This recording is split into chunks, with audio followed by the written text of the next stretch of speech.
High नमस्ते, खानाका पारखीहरूलाई अर्चनास नेपाली किचनमा स्वागत छ।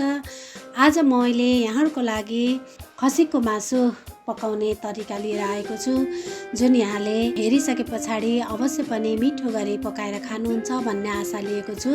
र खसीको मासु पकाउनको लागि मैले यहाँ 2 केजी खसीको मासु लिएको छु। यहाँलाई आफूलाई जति चाहिन्छ त्यति लिन सक्नुहुन्छ। र यो खसीको मासुलाई म्यारिनेट गर्नको लागि म सबैभन्दा पहिला यहाँ बेसारलाई राख्दैछु। र बेसार राखिसके पछाडि म यहाँ धनिया र जिराको धुलोलाई राख्दैछु। यो चाहिँ मैले यहाँ अहिले म्यारिनेट गर्नलाई थोरै थोरै राख्दैछु।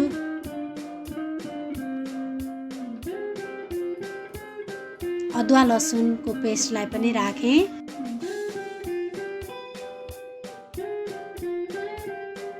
त्यसैगरी तोरीको तेललाई पनि राख्दैछु।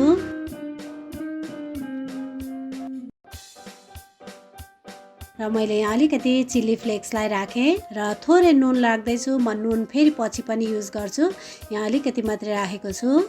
र यो सबै राखिसके पछाडि अब म यो खसीको मासुलाई मजाले मोल्दैछु, जसले गर्दाखेरि मैले राखेको सबै मसलाहरू मासु भित्र पसोस् र यो सजिलैसँग म्यारिनेट होस्। यसरी म्यारिनेट गरेर राखेको मासु छिट्टै पाक्ने पनि हुन्छ। यहाँले 1-2 घण्टासम्म यतिकै छोपेर राख्न सक्नुहुन्छ। म चाहिँ 1 घण्टा मात्रै राख्दैछु।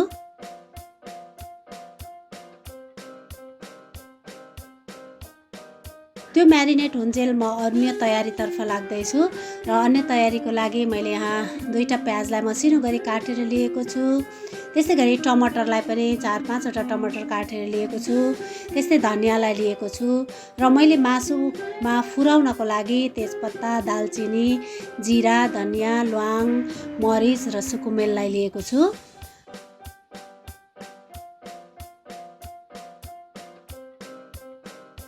हामीले खसीको मासु पकाउँदा दही पनि प्रयोग गर्नुपर्ने भएको हुँदा मैले यहाँ 1 बटुका दहीलाई लिएको छु। र आउनुहोस् अब हामी पकाउनतर्फ लागौँ। 1 घण्टा मासु राखेको भइसकेको छ र म पकाउनतर्फ लागिरहेको छु। र सबैभन्दा पहिला एउटा कुकरमा मैले तोरीको तेललाई राखेँ। र यहाँले तेल चाहिँ यो मसलाहरू सबै भुटिने गरी राख्नुपर्ने हुन्छ। र मैले सबैभन्दा पहिला जिरा धनियाहरूलाई फुराउँदैछु।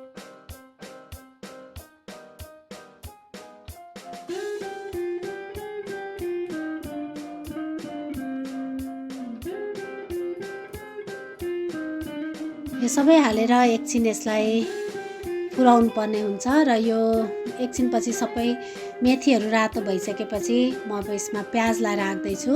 र प्याज चाहिँ हामीले गोल्डन ब्राउन हुन्जेलसम्म भुट्नुपर्ने हुन्छ, जसले गर्दा यसको लागि 3-4 मिनट समय लाग्न सक्छ।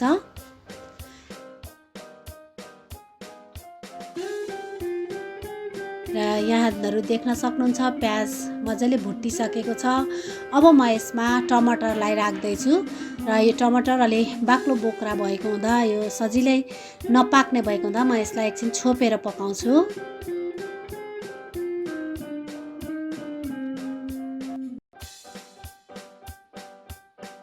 र यो टमाटरहरू पनि मजाले पाकिसकेको छ।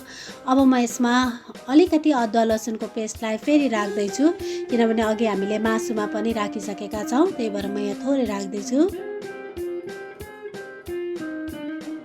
त्यस्तै गरेर गरम मसलालाई राखौँ। र नुन पनि मैले अघि पछि प्रयोग गर्छु भनेको थिएँ, यहाँ म नुन पनि राख्दैछु। यहाँले आफ्नो स्वाद अनुसार नुन राख्न सक्नुहुन्छ।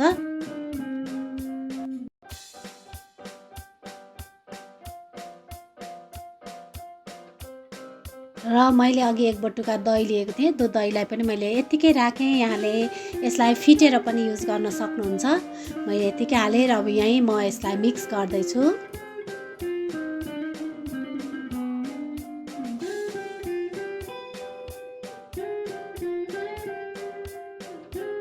र मैले यहाँ अलिकति धुलो खोर्सानीलाई राख्दैछु।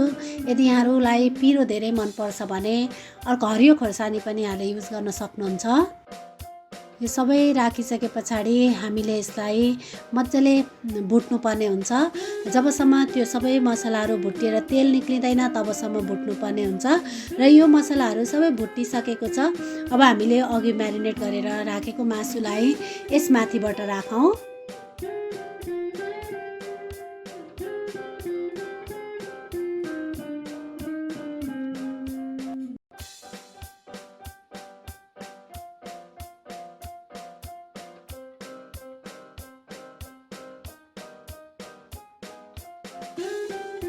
कुकर र मासु चाहिँ मेरो उति नै भएछ, त्यस कारणले मलाई चलाउन अलिक गाह्रो भइरहेको छ।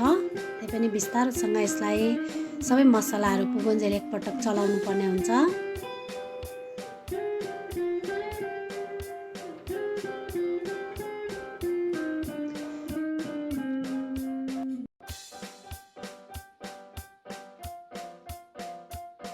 मैले यहाँ 4-5वटा लसुनलाई पनि सिँगै राख्दैछु।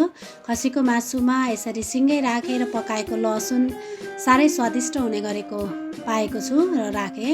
यहाँहरूले यदि त्यसरी खाने गर्नुभएको छैन भने एकपटक अवश्य ट्राई गर्नुहोला।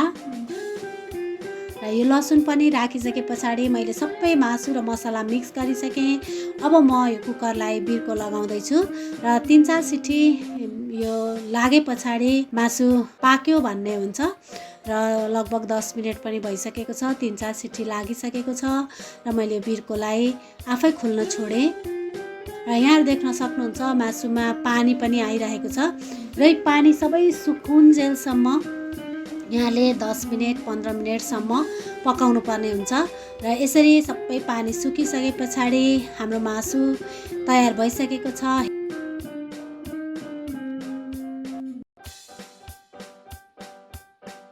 हेर्दैखेरि खाउँ खाउँ लाग्ने मासु रेडी भएको छ र यसलाई अब हामी माथिबाट धनिया राखेर सर्भ गर्नको लागि रेडी भयो।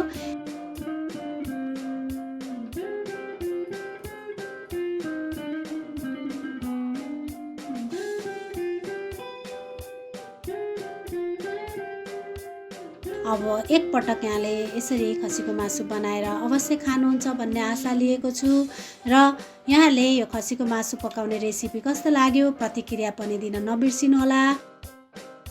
यो लगायत अन्य पनि भिडियो हेरेर यहाँले मिठो मिठो पकाएर खानुहोला र आजको भिडियोलाई लाइक र सेयर गर्न नबिर्सिनुहोला। यदि मेरो च्यानललाई सब्स्क्राइब गर्नुभएको छैन भने सब्स्क्राइब पनि गरिदिनुहोला। हस्त धन्यवाद।